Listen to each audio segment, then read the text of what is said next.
The whole purpose of critical race theory is to provide Americans with a way to understand the legacy of racism, even though those stories sometimes hurt. It's anti-American training that vilifies white people and demands they apologize. The best learning for students about social studies and about our democracy and our country is the learning where students can really grapple with the issues and really come to a deeper understanding of how our past informs our present. All of this revisionist, woke curriculum, you are not going to do this to our children. Teachers across the country are caught in the middle of the latest flashpoint in America's culture war, critical race theory. So what exactly is it? And why is there a push to ban it in schools? Critical race theory is a body of ideas and a set of approaches to understanding the history and the present of American society that looks at the ways in which racial unfairness have been woven into the fabric of our institutions. In other words, critical race theory, or CRT for short, is a legal academic framework centered on the idea that racism is systemic. It first started to coalesce in the 1970s, when Black, Hispanic, and Asian legal scholars were researching the persistence of inequality despite the landmark legal victories of the civil rights era. The legal scholars undertook a set of analyses and investigations that were aimed at trying to make sense of the puzzling persistence of racism in our legal system, in our political system, in our economy. Let's just start with a basic definitional question. When you hear critical race theory over and over again, what should people understand? How do you define CRT? So I first want to just make a distinction between CRT, which is a theoretical framework that I learned in graduate school and read about in graduate school, versus teaching about race and racism in American history critically. So critical race theory is a framework. It's a theoretical framework that was developed in the 1980s by legal scholars to help us understand how it is that structural and racial disparities endure in our society, and how that is actually engendered in some of our laws and policies. And so the idea was to get us to think systemically, as opposed to just thinking that racism manifests by individuals just mistreating each other, that there are actual structures in our society that create these different kinds of racial gaps and racial disparities economically, in terms of housing, in terms of education. And so that's what they do, is that they actually show us how how laws that are supposed to be neutral actually can promulgate or support racial disparities. That's a theoretical framework. I think what we're talking about today, though, is some contestation and conflict over how you teach about race, racial hierarchies, critically, racism in schools and society. And so the two are being conflated. And so when you hear people talking repeatedly about critical race theory, what is your thought? Well, I hear people talking about critical race theory. I see that as a straw man for many communities, politicians particularly, trying to shape the knowledge base and what we teach students. I think that there is some fear about raising consciousness about structural inequality, about structural racism, because it does implicate many of our practices in our society. It indicates what we would have to do differently in government. And some of that is ideological, in terms of there's a lot of resistance to how we do things to be fairer and more just in our society. So, there are a number of, I read a really good article just yesterday in the New Yorker about the origins of this conflict and who's behind it. And it's a concerted effort by many on the right to mitigate the extent to which we really augment and increase the understanding of racism in our society. Wow, we knew that the state of Texas had been rewriting textbooks, right? They keep the kids dumb. And, let's replace George Washington with Rush Limbaugh. No, I'm not making that up. Less Jefferson, more Phyllis Schlafly. Seriously. But it gets even more bizarre. This, the headline sort of says it all. Texas mother outraged that her son's textbook referred to slaves as, quote, workers and immigrants, end quote. And it does. Ronnie Dean Byrne, who taught English for more than a decade and is now a doctoral candidate at the University of Houston, pointed out that the language of workers suggests compensation and immigration suggests that people weren't kidnapped and brought to North America against their will. That's pretty amazing. She has gone to Facebook and apparently it's getting pretty active, pretty viral. Well, a major textbook publisher is apologizing this morning for a glaring error about slavery. It comes after a parent posted a video that is now viewed nearly 2 million times. ABC's Ryan Owens has that story. Too many teenagers don't pay close attention to what's in their textbooks. Texas high school freshman Kobe Burren is not one of those students. It had Africans and African Americans as workers, implying pay as if we had come here willingly and were paid to do our job. His eagle eye spotting this caption on a map in his world geography textbook that refers to slaves as workers. He immediately shared it with his mom, who used to be a teacher and is now getting her PhD, specializing in educational curriculum. She posted this video on Facebook showing how the book includes slavery in a section about U.S. immigration patterns. Immigrants, yeah, that word matters. Her video went viral and got the attention of publishing giant McGraw-Hill. They issued an online apology, are changing the digital version of the book, and have offered to alter or replace any of the more than 100,000 textbooks now in print. History rewritten and corrected by an attentive freshman and his persistent mother.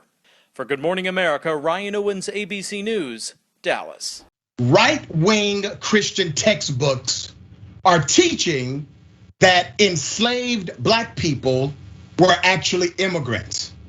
That's what they're teaching, among other things. I kid you not. A Guardian analysis finds that private schools, especially Christian schools, use textbooks that tell a version of history completely 100% inaccurate. These right-wing US textbooks are used in thousands of schools across the United States of America. Here's what they do. They blame Black Lives Matter, the movement, for strife between communities and police officers. Discusses the prevalence of black supremacist organizations during the civil rights movement, calling Malcolm X the most prominent black supremacist of the era. It gets deeper. Now keep in mind, ladies and gentlemen, these textbooks are teaching this, and they are completely leaving out anything about slavery being evil or white supremacist or even the evils of what the Confederacy fought for. It gets deeper. The Guardian analysis has found that private schools, especially Christian schools, use textbooks that tell a version of history that is basically biased and often inaccurate.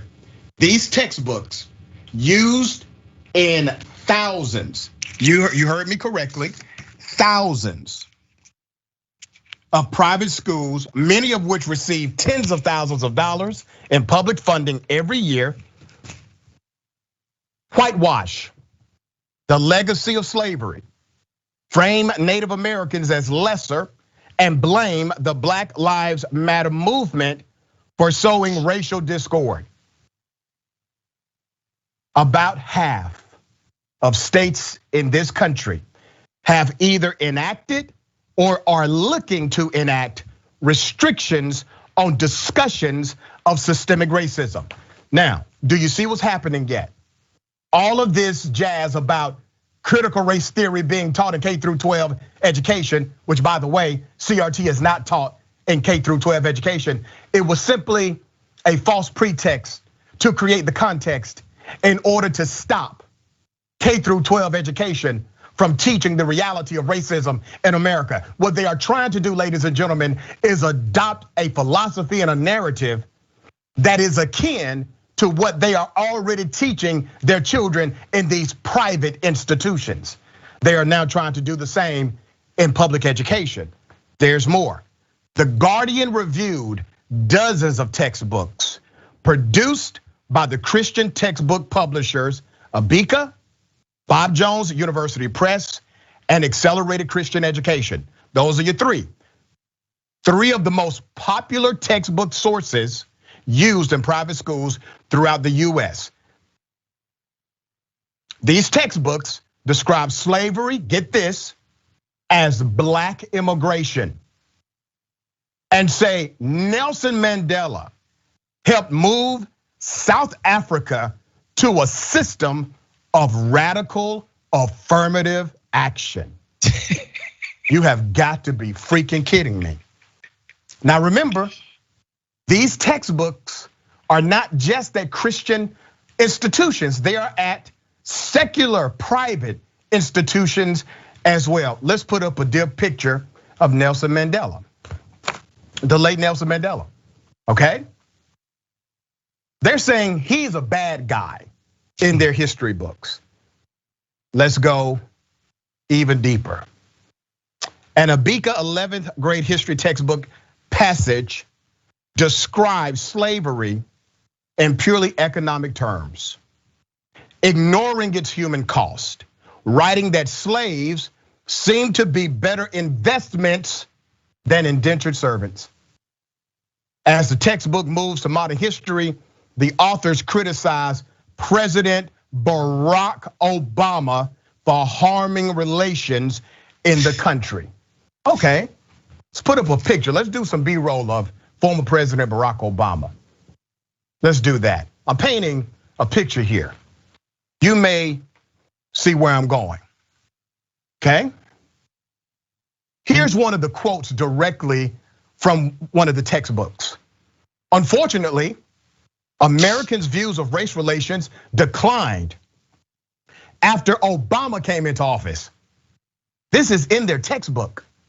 Race riots in places such as Ferguson, Missouri, and Baltimore, Maryland, greatly escalated racial tensions and worsened strife between minorities and local police, the textbook reads. President Obama's attempts to resolve these problems often seemed to make the situation worse. Wait a minute. They are leaving out white supremacists.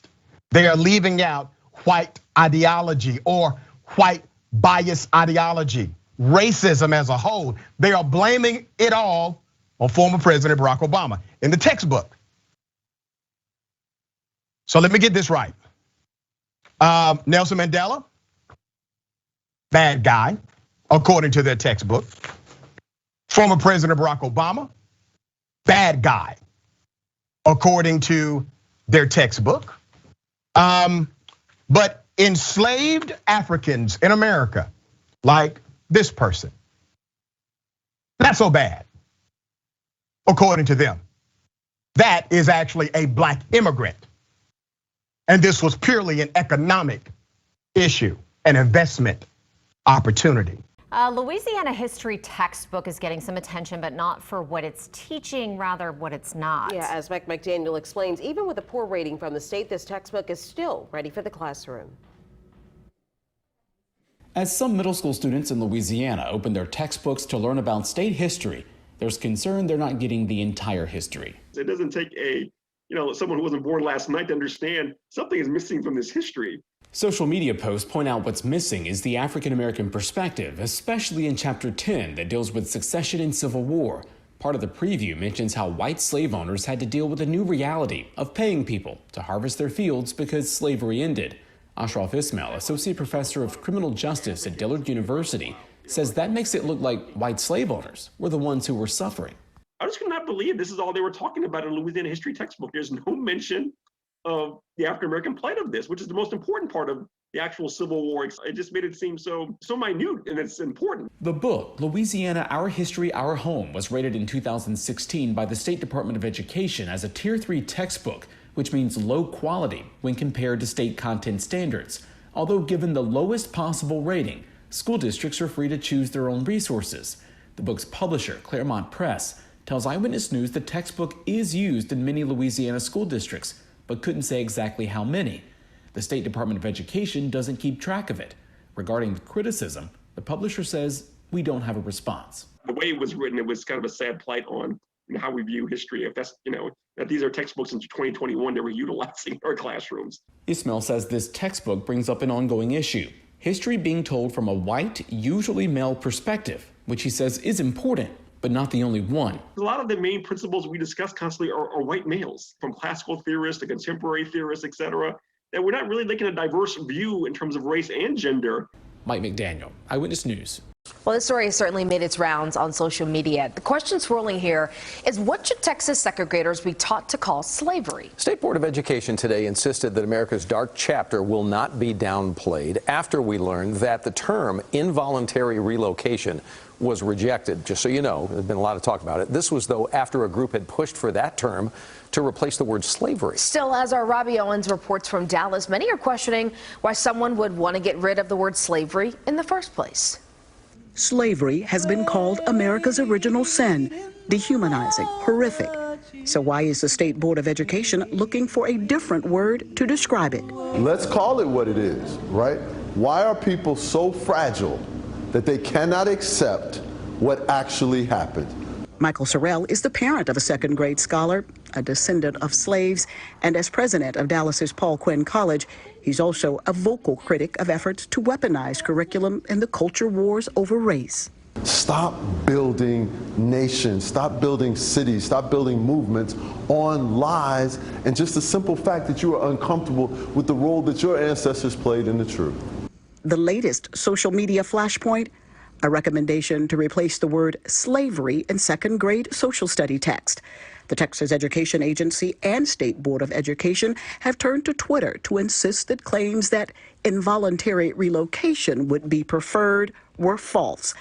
Both agencies confirmed the existence of a so-called working group that had been looking at changing the language of what we now call slavery. Now, I applaud the State Board of Education, or the TEA, for rejecting this idea, but I also want to point out the language that was used. They sent people back to search for a different language. That's very different than sending people back with a message that we will not teach untruths. But every child needs to know that truth, not just the black children. Well, no one benefits from being taught lies. For the majority of history, those who look different than white men have been treated poorly. These are facts. Right now, that doesn't mean we need to be imprisoned by them, but it also doesn't mean that you don't have to tell the truth. In Dallas, Robbie Owens, CBS 11 News.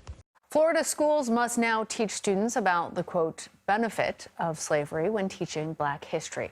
The controversial new education standard passed by the State Board of Education earlier this week. Now, this follows Governor DeSantis' so-called Stop Woke Act, which forced the rewriting of education standards there in Florida.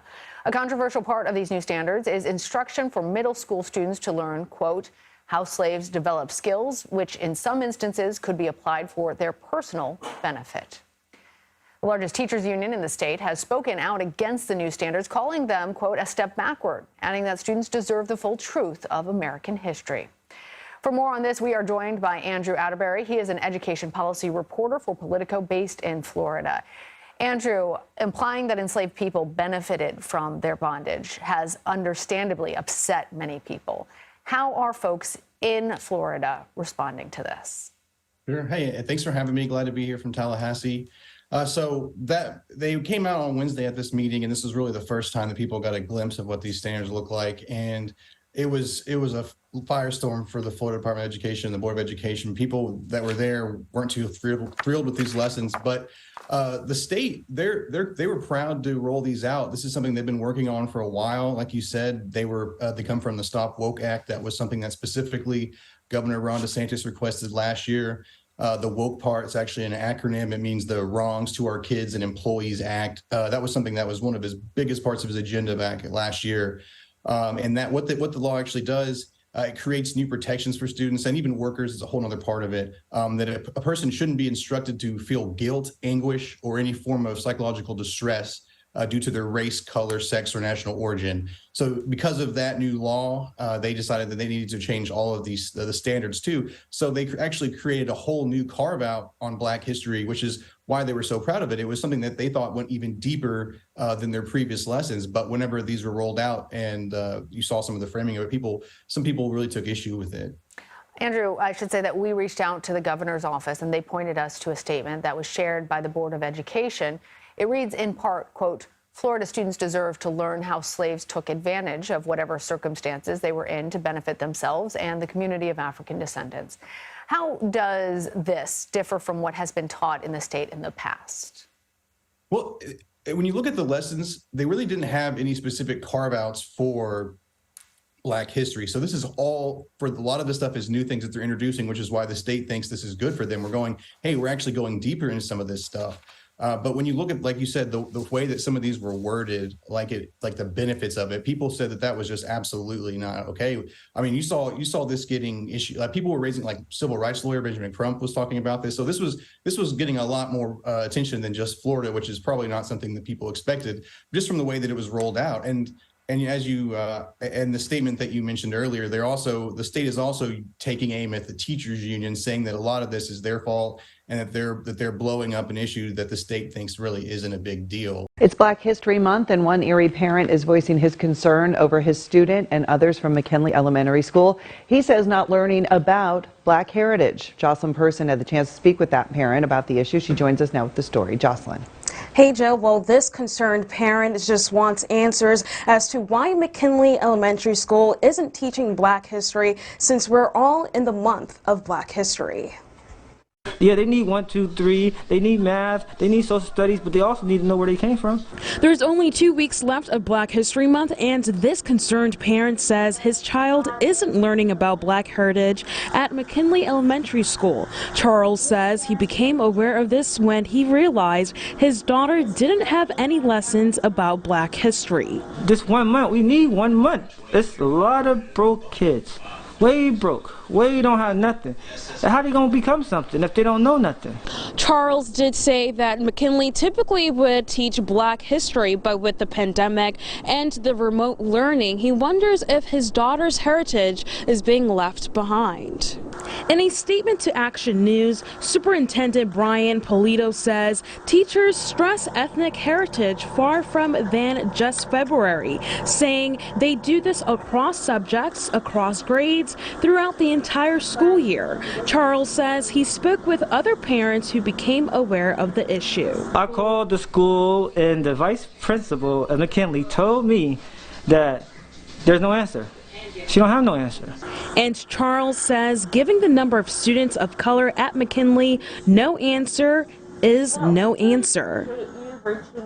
Now, Charles says that he will continue to take action until his voice and others are being heard. Jill. Okay, Jocelyn, thank you. Tonight, a Charlotte teacher is headed to the courtroom over a controversial curriculum during Black History Month. Good evening. I'm Alicia Barnes. And I'm Brian Blakely. The former Charlotte Secondary Schools educator says he was fired for including a young adult novel in his lesson plan. Queen City News reporter Daniel Pierce joins us now live from that charter school in Southeast Charlotte. And Daniel, it could be months before this actually goes to trial. Yeah, this is a federal employment case. So typically what happens is the discovery phase will begin. That's the gathering of evidence, and that typically starts about 2 months after the lawsuit was filed, which was on Monday. And then that phase can last up to 6 months. Now, speaking with Markel Gray's attorney, he says that he would like this to be heard by a jury given the circumstances around his firing. Instead of standing by this young man and letting him be a role model for the students he taught, the decision was made that he was expendable. In his 4-year career as an educator, Markel Gray's attorney says he's always put his students first within the guidelines of school policy, yet he's now out of a job. Your course material has to be approved. What you're teaching has to be signed off on.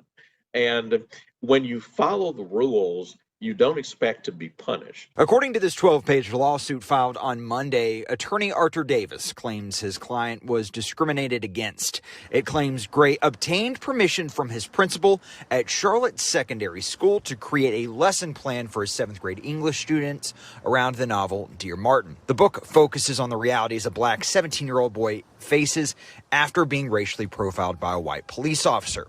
He then symbolically writes letters to Dr. Martin Luther King. The lawsuit alleges white parents began to complain to school leaders in late January. On February 2nd, his contract was terminated. He was told it was related to complaints over Dear Martin and teaching content related to racial equality. Mr. Gray was trying to put together a good package of material for his students who, mind you, were overwhelmingly African American. So imagine how demoralized he has been to learn that a book that he's taught at other schools with no repercussions, that was approved by his principal, became the basis for his being fired. The lawsuit states the school deviated from normal protocols by terminating a teacher without a history of corrective action, something Attorney Davis says mirrors themes Dear Martin touches on. The lesson that they learned, unfortunately, is that if you speak up, if you talk about things that are important but can sometimes be uncomfortable, you can lose your job over that.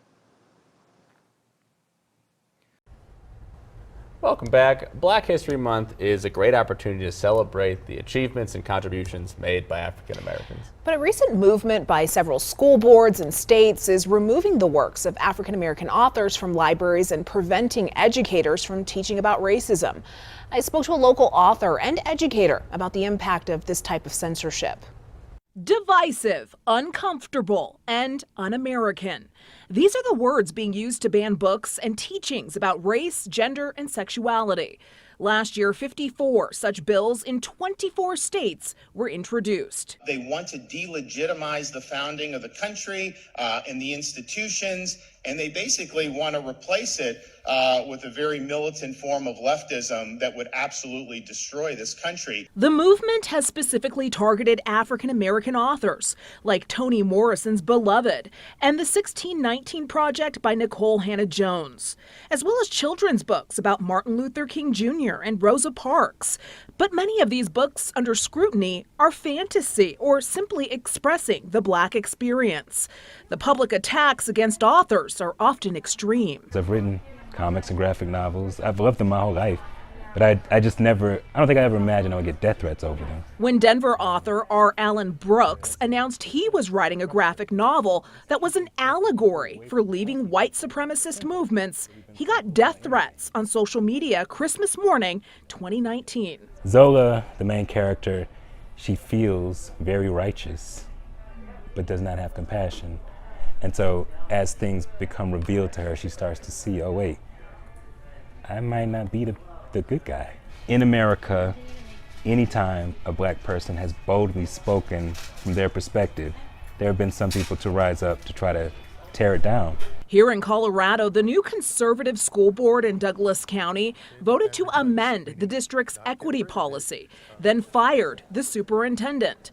A policy meant to create a more welcoming environment for racial, ethnic, gender, and sexual minorities. There's also instances of middle school privilege walks, which creates feelings of shame and guilt in the name of pointing out oppressor and victim. Although these challenges to education and the works of African Americans may seem unprecedented, many feel it's just history repeating itself. If you recall your history, it was illegal to teach Black people to read and write during enslavement.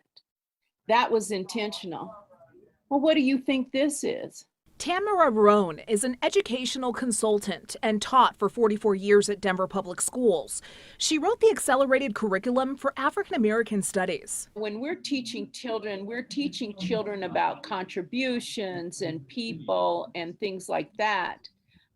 So that they understand that we contributed. Roan says these bans are a distraction from the real issues that need to be fixed within the American education system. The problem is also, who do you have in the classrooms? Are they equipped? Many of the authors seeing their books banned are seeing their sales increase. When the threats against Brooks became public, the community rallied around him, helping him finance Anguish Garden. The sequel will be released in June. I don't think that there's any example of there's any historical example of a government that has banned books and turned out well for them, But I do think that we need to be vigilant, we meaning all of us as Americans, vigilant in fighting against that kind of censorship. New this morning, a northern Utah charter school making national headlines for allowing parents to opt their kids out of Black History Month instruction. Officials at Maria Montessori Academy in North Ogden sent a form last week giving parents that option. According to the Associated Press, parents now withdrawing their request because of significant public backlash. School officials have declined to say how many families requested to opt their kids out of that curriculum. Data from the Utah State Board of Education shows only 3 of the academy's 322 students are Black. And while some are taking this month to celebrate Black history, some parents in Utah are opting their child out of learning it. You can't opt out of Black history. Black history is American history. That's Lex Scott, a parent who's been working to get more Black history into the school's curriculum. She says the ability for parents to opt out shouldn't have been an option in the first place. Utah law does allow parents to opt their children out of portions of the curriculum based on religious beliefs, but the Board of Education says no student can be waived from state social studies lessons. A display honoring Black History Month at a Bountiful Elementary School has been removed after complaints from several parents. Some say the display was overly political, while others believe taking it down sent the wrong message. Fox 13's John Franke reports from Bountiful, the story you'll only see here. A hall here at Hannah Holbrook Elementary displayed the alphabet with a different word for each of the 26 letters. A father of adopted Black children wishes this could have started a conversation instead of what he calls intimidation from the other side. It's been encouraging to see more Black history taught. Steve Swenson is the adoptive parent of 2 young boys who are Black. Our boys have come home so excited about the historical figures they've been studying about. He says Hannah Holbrook Elementary School has always done its best to be inclusive, and especially so this year. It's more than they've done in the past. One of the ways the school celebrated Black History Month was with this ABC display. Every letter has a word and a definition. An example, F is for freedom, the power right to act, speak, or think as one wants without hindrance. B is for bias, C is for change, D is for diversity. But that display stirred backlash on social media. State School Board member Natalie Klein, who does not represent this district, posted these photos on Facebook. She wrote, "The display is highly political and pushes an extremely controversial ideology." She also encouraged people to call and write the school. I was disappointed. Frustrated. In a statement, the Davis School District said in part, quote, "After concern was raised, the PTA made up of parents and students attend the school, consulted with the principal, and the decision was made to remove the display." It feels like this is the new approach that suddenly seems to have taken hold, where if you can come across loud enough and be intimidating enough, you can get your way so much easier. Several parents who claim to have students at the school reached out to Fox 13 to say they complained about the display. They declined to identify themselves or go on camera. In a text, one said Klein, quote, "represented us well by informing us. We exercised our right by contacting the principal, and he respected our position and the law and had the display taken down." It's really sad to me. I honestly don't understand why some people feel so threatened by it. Steve believes this type of outrage and reaction does not do the kids at the school any good at all. My 2 boys, 4th and 5th grader, have experienced racial insensitivity. I'm not saying that it's bias or racism.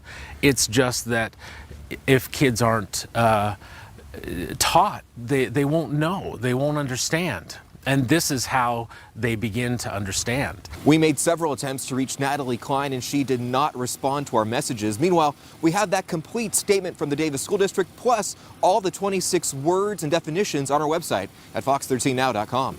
In Bountiful, John Franke, Fox 13 News, Utah. This is where angry parents are accusing the school board of trying to indoctrinate students with controversial curriculum on race and American history.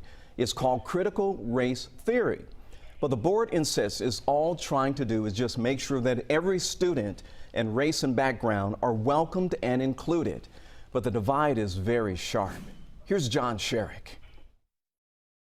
An overflow crowd, parents giving Forsyth County School Board members an earful. If you have materials that you're providing where it says if you were born a white male, you were born an oppressor, you are abusing our children. One speaker after another accused board members of introducing so-called critical race theory about whites, blacks, and U.S. history into the classrooms. Parents saying that CRT is now indoctrinating students, disguised in the school system's initiatives on diversity, equity, and inclusion, or DEI. The DEI program is a Trojan horse that will bring in a slippery slope. A slippery slope that will ultimately end in critical race theory, white repentance, and the McDonaldization of America's students. Please get back to just teaching our children math, science, factual history, equity of opportunity, and teaching them how to think and not what to think. But other parents and some students said that's not what's going on in the classrooms at all. They urged the board members to expand the DEI policies. This isn't critical race theory. This is diversity inclusion. This is the golden rule, do unto others. What could be the motivation for going against diversity and inclusion? We should make sure every child feels included. I don't know how or why this would be debated. You see, this plan does not yell, "You are different." It yells, "You are no different." A board spokesman says it's a nationwide controversy. People mistaking diversity, equity, and inclusion policies for critical race theory, a theory she insists the board has no intention of being part of the curriculum.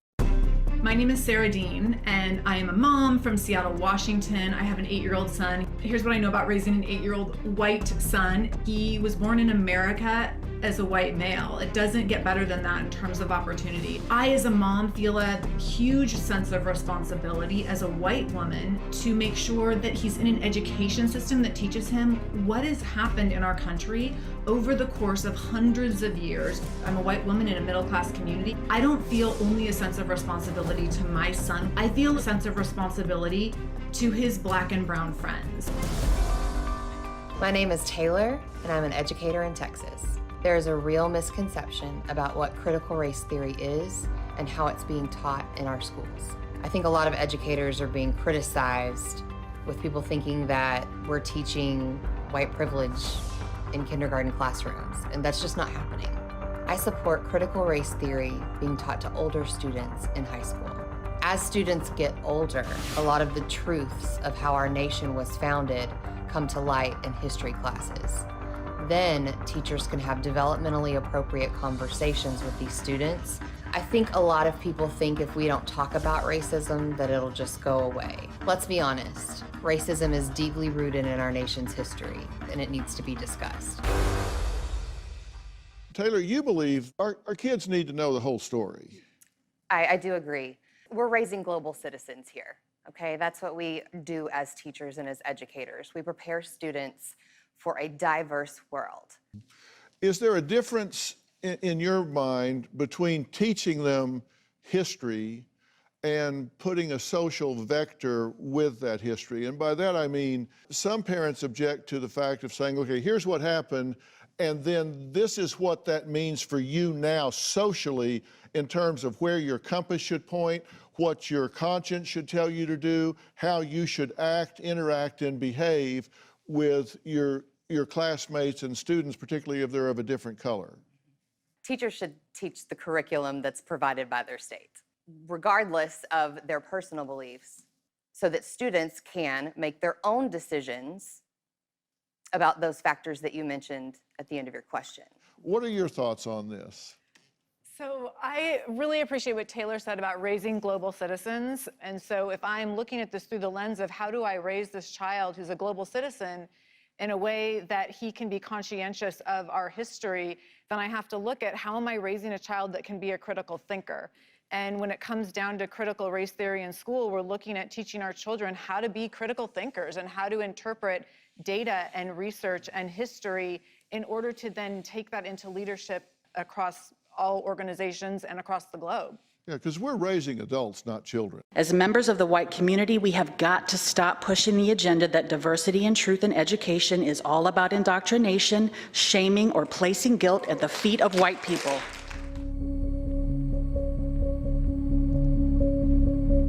Good evening, board members. My name is Melanie Moore. I am the parent of a 3rd and 4th grader in District 2, and I'm grateful for the opportunity to speak with you this evening. The issue I would like to address is the need for equitable education in all areas. But first, I'd like to share a little something personal. I struggle with depression. I have for many years. I've gone to counselors throughout the years, and one of the first things they ask me is, tell me about your family of origin. Tell me about your past. What happened to you in your past that is causing the current trauma and pain that you're feeling? In the same way, our country cannot begin to heal until we deal with the pain, trauma, and hurt from our past. We must teach our children the truth about the past and then show them how to be the change we wish to see in the world. We can help them connect the dots from the awful events of the past to the current issues that face our country so that real change can happen. As members of the white community, we have got to stop pushing the agenda that diversity and truth in education is all about indoctrination, shaming, or placing guilt at the feet of white people. No one is asking you to get up and place your head on the chopping block for the wrongs of the past. People are simply asking for their stories to be heard and taught as ours have been for generations. I would not allow my children to wallow in anger, pain, and self-pity. I would do all I could to help them to be the very best versions of themselves, even if it hurts to point out some painful truths about their behavior. In the same way, we have got to be honest with ourselves and admit that systemic racism is real, that this country was created and prospered under the ideals of white supremacy, and that we are responsible for righting the wrongs of our forefathers.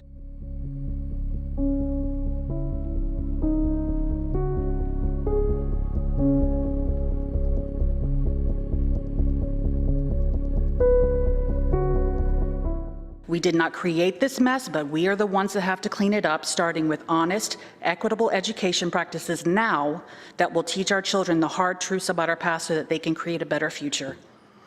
I understand that change is hard, but it's got to come. Racism is alive and well in this country. It's seen in the groups of white men with torches chanting, "You will not replace us," to the fact that in 2021, we still don't have a federal anti-lynching hate crime law. We need to know better, and then we need to do better.